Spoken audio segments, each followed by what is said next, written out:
मैं पाकिस्तान बांग्लादेश मैच के second day पर बात करना चाहूँगा, बट ये कल क्या था? क्या मतलब?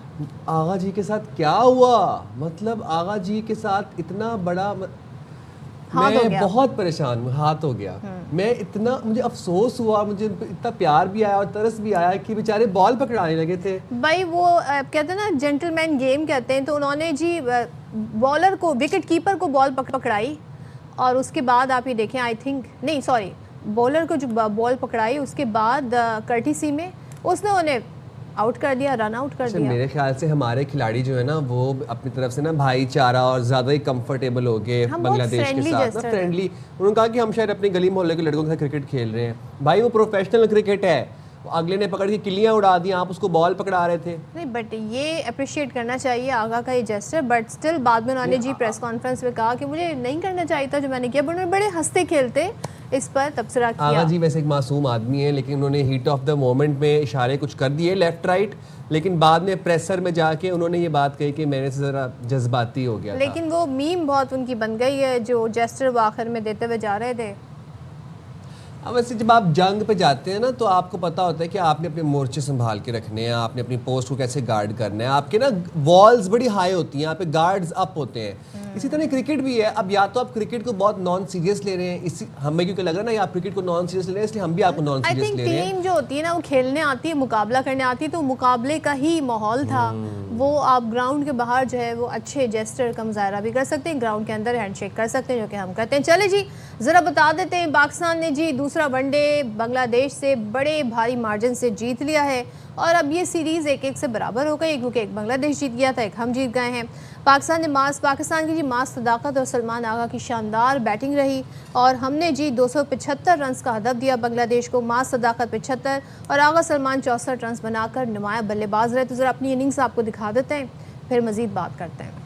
अच्छा जी, दूसरी इनिंग्स में 6 ओवर्स के बाद बारिश की वजह से मैच रोकना पड़ा और फिर उसके बाद हमने देखा कि डकवर्थ लुइस के तहत बांग्लादेश के को 32 ओवर्स में 243 का हदफ मिला। मेज़बान टीम के बैटर्स एक के बाद एक आउट होते रहे और पूरी टीम 24वें ओवर्स में 114 रन बनाकर आउट हो गई। मास सदाकत और हारिस स्टोफ ने 3-3 और शाहीन आफरीदी ने 2 विकेटें हासिल की। मास सदाकत यार मतलब बड़ी आउटस्टैंडिंग परफॉर्मेंस के ऊपर, मुझे लगता है अपनी बेस्ट परफॉर्मेंस के ऊपर वो खेल रहे हैं।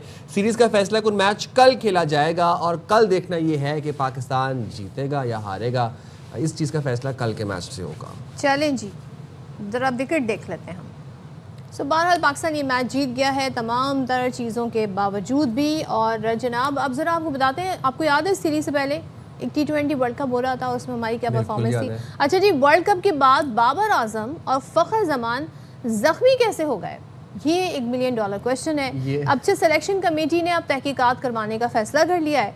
लाहौर में प्रेस कॉन्फ्रेंस करते हुए कमेटी के अरकान ने सवाल उठाया कि दोनों खिलाड़ी वर्ल्ड कप में फ़िट थे या नहीं। अब मुझे बताएं, ये तो हमें पहले पता होना चाहिए जब आप टीम सेलेक्ट कर रहे हैं, जब आप टीम को इतने बड़े इवेंट में खेलने के लिए भेज रहे हैं, कि आया ये 2 हमारे ऐसे बैटर, ये 2 हमारे ऐसे बैट्समैन और एक ऑलराउंडर भी हैं जो इस फॉर्मेट के वो जनाब इस T20 वर्ल्ड कप के ज़ाहिर है, और हमने उनके बारे में पता ही नहीं कि फिट थे कि नहीं। अच्छा, अब आकिब जावेद का कहना है कि लोग टीवी पर बैठकर ज़ाती हमले करते हैं।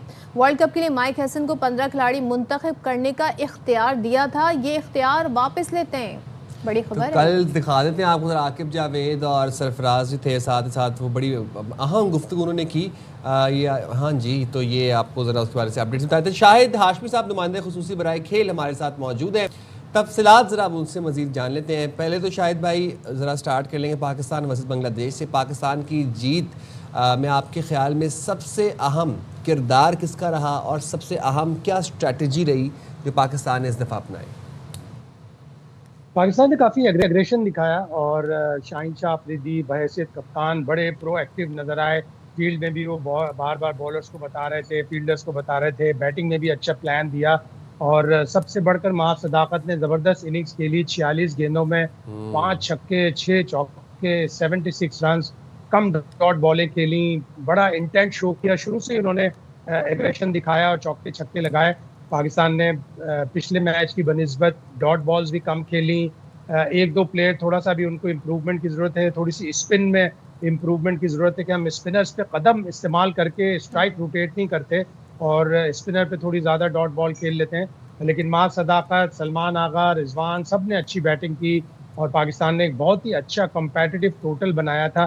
फिर डीएलएस पे चूंकि उनकी 3 विकेटें जल्दी गिर गई थी, इसलिए डीएलएस पे उनको बड़ा टफ टारगेट मिला, लेकिन पाकिस्तान ने बॉलिंग भी अच्छी की। अगेन माँ सदाकत वहां पे भी चाह रहे, हारिस रऊफ वापस आए थे और उनको न जाने क्यों वर्ल्ड कप में नहीं लेके गए थे, तो उन्होंने बड़ी अच्छी बॉलिंग की। शाहीन को जब शुरू में विकेट मिलती है तो वो बहुत ही मौलिक और बहुत ही अग्रेसिव बॉलर नजर आते हैं, उनको शुरू में विकेट मिल गई थी, तो ओवरऑल अच्छी परफॉर्मेंस है। अब कल भी इसी तरह परफॉर्मेंस को रिपीट करके ये सीरीज जीतनी होगी, ताकि जो पाकिस्तान क्रिकेट बोर्ड ने जो बोल्ड स्टेप लिया था कि नए प्लेयर इंट्रोड्यूस कराए थे वो पे ऑफ करे। कल पता चलेगा। शाहिद साहब, ये जो सलमान अली आगा को आउट किया गया है, आपको क्या लगता है, क्या उन्हें ये जेस्टर नहीं देना चाहिए था जो सलमान ने उनको बॉल उठाकर दी और फिर वो खुद भी इसका शिकार हो गए?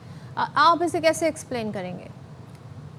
नहीं, सलमान एक बहुत डिसेंट क्रिकेटर है, बड़ा ऑनेस्ट डिसेंट सा क्रिकेटर है। उसने सबसे पहले तो मेहदी हसन मिराज ने उसका रास्ता रोका, जब वो क्रीज की तरफ जा रहा था तो बॉल उसकी टांगों के पास थी, तो वहां से उसने रास्ता रोका।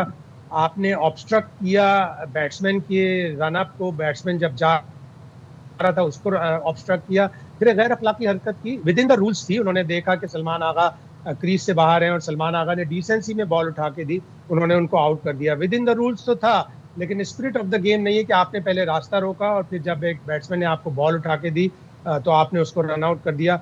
विद इन द रूल्स थे वो, लेकिन उन्हें ऐसा करना नहीं चाहिए था और एज कैप्टन तो और भी नहीं करना चाहिए। और शायद साहब, एक सवाल ये भी जानना चाहूँगी, जो हमारे अब खबरें आ रही हैं कि तहकीकाती कमेटी तहकीकात करेगी कि बाबर आजम फ़खर जमान अनफिट कैसे हुए और क्या वो ड्यूरिंग वर्ल्ड कप भी अनफिट थे, ये क्या मामला है? ये शक व शुबात कहाँ से सामने आए? देखिए, चेयरमैन साहब ने पहले से हमेशा एक फुल हैंड दिया हुआ था, तो आज पता नहीं क्यों इसका अयादा किया गया। और अगर सिलेक्शन कमेटी ने प्रेस कॉन्फ्रेंस करनी थी तो ये जो बांग्लादेश की टीम सेलेक्ट हुई थी उस वक्त चारों सिलेक्टर आते और प्रेस कॉन्फ्रेंस करते और बताते कि कौन किसको हमने रेस्ट दिया है, किसको हमने ड्रॉप किया है, कौन अनफिट है, कौन फिट है। ये अगर बांग्लादेश की सीरीज के वक्त कर लेते तो ज्यादा अच्छा होता। चेयरमैन ने तो हमेशा फुल हैंड दिया, ये कोई नई बात नहीं है कि आज सिलेक्शन कमेटी को फुल हैंड फिर दोबारा से दिया है, वो तो कभी भी मुदाखलत नहीं करते। अब जब सिलेक्शन कमेटी ये कह रही तो नेक्स्ट टाइम जब भी कोई सिलेक्शन करें तो आके बताएं कि ये 4 प्लेयर क्यों सेलेक्ट किए, ये 4 प्लेयर या 2 प्लेयर या 1 प्लेयर क्यों सेलेक्ट नहीं किया।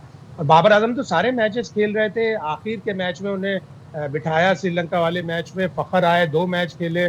फ़खर की फिटनेस थोड़ी सी चल रही है इशू, उनको 1-1.5 साल से वो चैंपियंस ट्रॉफी में भी फिटनेस का शिकार हुए थे, लेकिन उन्होंने दोनों मैच बहुत अच्छे खेले। और उसके बाद हमें ये बताया गया, किसी ने ऑफिशियली आके नहीं बताया, लेकिन ये पता चला कि फ़खर बांग्लादेश के तौर पर इसलिए नहीं गए कि वो फिट नहीं है। नसीम शाह के बारे में भी यही खबरें आई, लेकिन अगर ये जब सिलेक्शन हो रहा था, जब एक टीम का अनाउंसमेंट हुआ था, चाहे प्रेस रिलीज में बता देते कि ये 3 प्लेयर इसलिए सिलेक्ट नहीं हुए, हमने बाबर आजम को ड्रॉप किया है या रेस्ट किया या बाबर आजम अनफिट है, तो वो ज्यादा बेहतर है।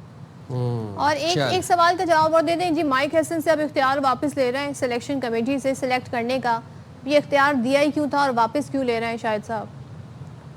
देखिए, जब कोच आता है, फॉरेन कोच आता है, तो वो इसी तरह की अपनी शराइत रखता है कि मैं फाइनल 15 मेरा होगा, आप सिलेक्शन कमेटी मुझे 20 देते। तो जब आपने उसको ये इख्तियार दिए थे तो उसी वक्त आपको सोचना चाहिए था कि कहीं इसका गलत इस्तेमाल तो नहीं होगा।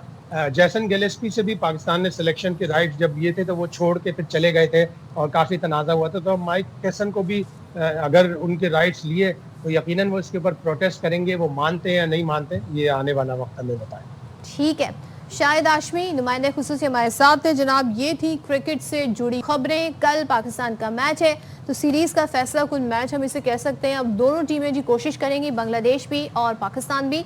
लेट्स सी कि कल पाकिस्तान अपनी जो परफॉर्मेंस है इसकी कंटिन्यूटी रखता है कि नहीं रखता है।